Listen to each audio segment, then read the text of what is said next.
सादर नमस्कार दोस्तों। देखिए, हम हैं युवा किसान सुनील। आज उत्तर प्रदेश के जनपद गाजीपुर के तहसील मोहम्मदाबाद अंतर्गत एक गांव है खेमपुर, और खेमपुर गांव के सिवान में नदी के कछार पर हम हैं इस वक्त। और हमारे पीछे आप देख सकते हैं, यह सरसों की फसल है। हमारे जितने भी किसान हैं, आज जो भी हमारी परंपरागत खेती रही है उससे दूरी बना रहे हैं और नगदी खेती के तरफ हमारे किसान भाई बढ़ रहे हैं। जैसे मटर हुआ, टमाटर हुआ, मिर्च हुआ, गोभी हुआ, इस सब खेती के तरफ किसान ज़्यादा रुचि ले रहे हैं और पारंपरिक खेती को किसान भूलते जा रहे हैं। और इसका कारण ये है कि आज देश में हाहाकार मची हुई है। तेल और रिफाइन का दाम इतना तेज़ी से बढ़ रहा है कि 200 से 250 तक सरसों का जो है तेल बिक रहा है, वो भी ओरिजिनल हम लोगों को नहीं मिल पा रहा है। तो हम अपने किसान भाइयों से चाहेंगे कि अपनी परंपरागत खेती को आप मत भूलिए, अपनी परंपरागत खेती को पहचानिए और उसको और व्यापक पैमाने पर करने की आवश्यकता है। तभी हम अच्छी उपज और अच्छा बेनिफिट खेती से कर सकते हैं। जैसे नगदी खेती हुआ, जैसे टमाटर हुआ, मिर्च हुआ, बैगन हुआ, गोभी हुआ, तमाम खेती ऐसे खेती कर रहे हैं, किसान ऐसे खेती कर रहे हैं, लेकिन उसको जो है हम रख नहीं सकते हैं। जैसे टमाटर हुआ, मिर्च हुआ, बैगन हुआ, उसको हम यदि हमारी फसल तैयार हो जाती है तो जो रेट मार्केट में हमको मिलेगा उसको तोड़कर किसी तरह से सप्लाई करना ही पड़ेगा। यदि उस माल को हम रोकते हैं तो वह हमको एक पैसा भी नहीं देगा, सारा हमारा पूंजी जो है वह व्यर्थ चला जाएगा। तो इसलिए, और ये सब खेती है जो हमारी पारंपरिक खेतियां हैं, जैसे मसूर हुआ, चना हुआ, धनिया हुआ, या सरसों हुआ, या गेहूं हुआ, बाजरा हुआ, जिसको जोनहरी बोलते हैं, अघनिया हुआ, ये सब फसलें हैं। इसको हम सुखा करके और अनाज उसका निराई गुड़ाई करके और उसको हम मतलब अपने घर पे रख सकते हैं। उसके लिए कोई स्टोर की आवश्यकता नहीं है, अपने बोरे में भर के आप घर में रख सकते हैं। लेकिन जो टमाटर है, मिर्च है, बैगन है, उसको आप स्टोर नहीं कर सकते हैं। उसको या तो स्टोर भी करेंगे तो उसका खर्च देना पड़ेगा, वो भी व्यवस्था हमारे यहाँ है नहीं, और स्टोर आप नहीं कर पाएंगे। तो इसलिए हमारे तरफ जो है पारंपरिक खेती के तरफ एक किसान ऐसे भी हैं जो अपनी पुरानी खेती को आज भी अभी कर रहे हैं, शौक से कर रहे हैं और इसको व्यापक पैमाने पर कर रहे हैं। तो हमारे साथ एक किसान जुड़ गए हैं, आइए इन्हीं से जानते हैं कि कैसे। भाई साहब, आपका शुभ नाम? राम कृपाल यादव। राम कृपाल यादव, आप कहाँ के मूल निवासी हैं? खेमपुर। खेमपुर। ये कैसे मन में आया आपको सरसों की खेती के तरफ? बहुत किसान बाड़न की अब दूसरा खेती की तरफ। पहले हम लोग के पिता सरसों बोते थे। हाँ। अच्छी सरसों पैदा करते थे। हाँ। बीच में नदी, हम लोग के करेल में नदी का पानी नहीं रुकता था। सरसों पहले बुआई हो जाती थी, अच्छी पैदा होती थी। बीच में नदी का पानी निकलने नहीं लगा, तो इसलिए हम लोग को सरसों की बुआई छोड़ दिए। धान रोपने लगे, फिर धान में भी पानी पक जाता था, उसी में लगा रह जाता, जब कटाई नहीं हो पाती थी, वो सड़ जाता था, गिर जाता, परेशानी होने लगी। फिर अब हम लोग खेत जो खाल का है उसमें तो पानी अभी भी लग जाता है, तो उसी तरह धान रोपते हैं। लेकिन ऊपर जो कछार पर खेत था, तो अब थोड़ा सोचे कि अब इसको हम लोग सरसों पहले परंपरागत खेती पर आए, तो सरसों जो कछार पर है वो पहले निखर जाता है, तो इसलिए हम लोग फिर सरसों की खेती बाप दादा करते रहे, अभी हम लोग शुरू कर दिए। सरसों पर बहस विधानसभा लोकसभा में हो रहा है। हाँ। तमाम पार्टियां सरसों के तेल पर सवाल कर रही हैं कि सरसों का तेल इतना महंगा हो गया, ये कैसे हुआ इतना महंगा? अब भाई कैसे महंगा हुआ, ये तो कम पैदावार होती होगी तभी तो महंगा हुआ। हाँ, होगा। अब ये है कि बुआई कम करता होगा या प्रकृति के हिसाब से कम होती होगी, तब प्रकृति पर भी निर्भर करता है। किसी तरह न किसी तरह कम उत्पादन कम भी पैदा होगा, अगर उत्पादन होगा, हम बुआई करेंगे ही नहीं। हाँ। तो कम ज़्यादा का सवाल ही नहीं बनता है।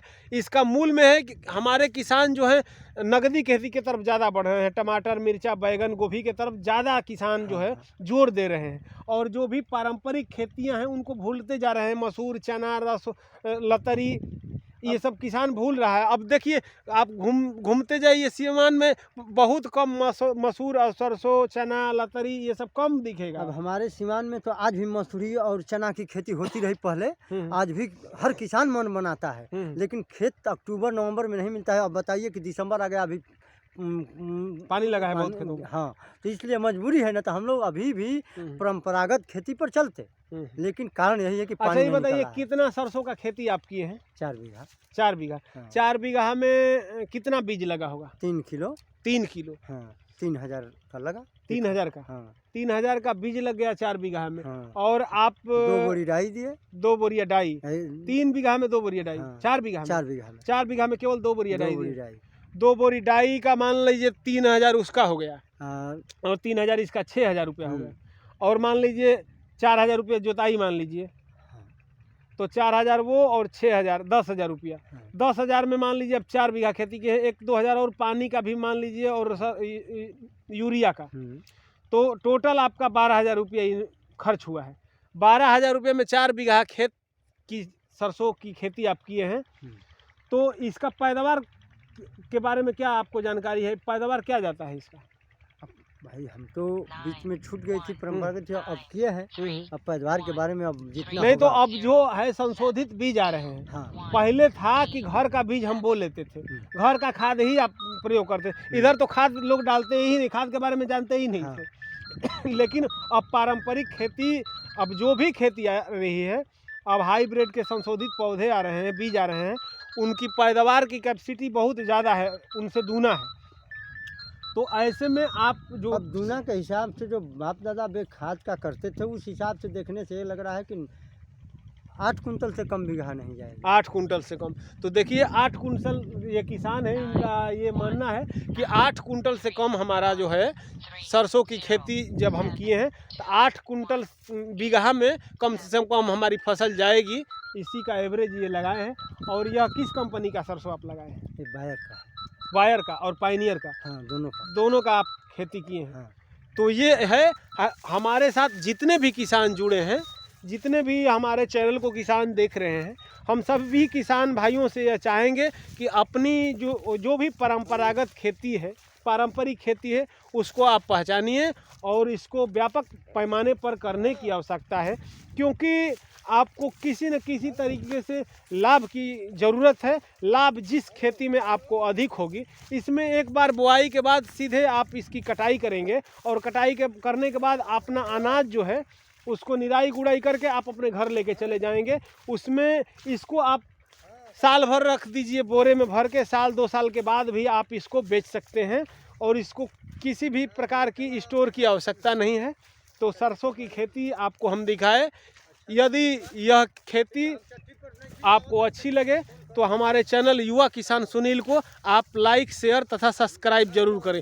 सादर नमस्कार। लेकिन जानने का प्रयास करेंगे, चलते चलते हम चाहेंगे कि इनका जो हमारे साथ किसान जुड़े हैं, इनका मोबाइल नंबर हम जानने का प्रयास करेंगे। जो भी किसान सरसों की खेती इस बार ये किए हैं बड़े पैमाने पर, जो भी किसान सरसों की खेती अगर करना चाहता है, तो आप उसको एक बार अपना नंबर बताने का कष्ट करें।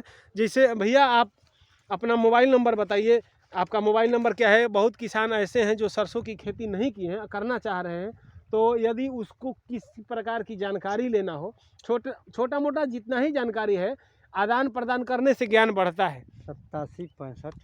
तो आप अपना मोबाइल नंबर बताइए। 8765 8765 69 69 2699। 2699। तो ये इनका नंबर है। शुभ नाम आपका क्या बताएं हैं? हमारा तो कृपाल यादव। कृपाल यादव। यह यहाँ हमारे तरफ के एक प्रसिद्ध डॉक्टर हैं, डॉक्टर हरिशंकर यादव, उनके यह भाई हैं, और यह खेती का काम ये देखते हैं। तो काफ़ी अच्छा लगा इनका सरसों का खेती।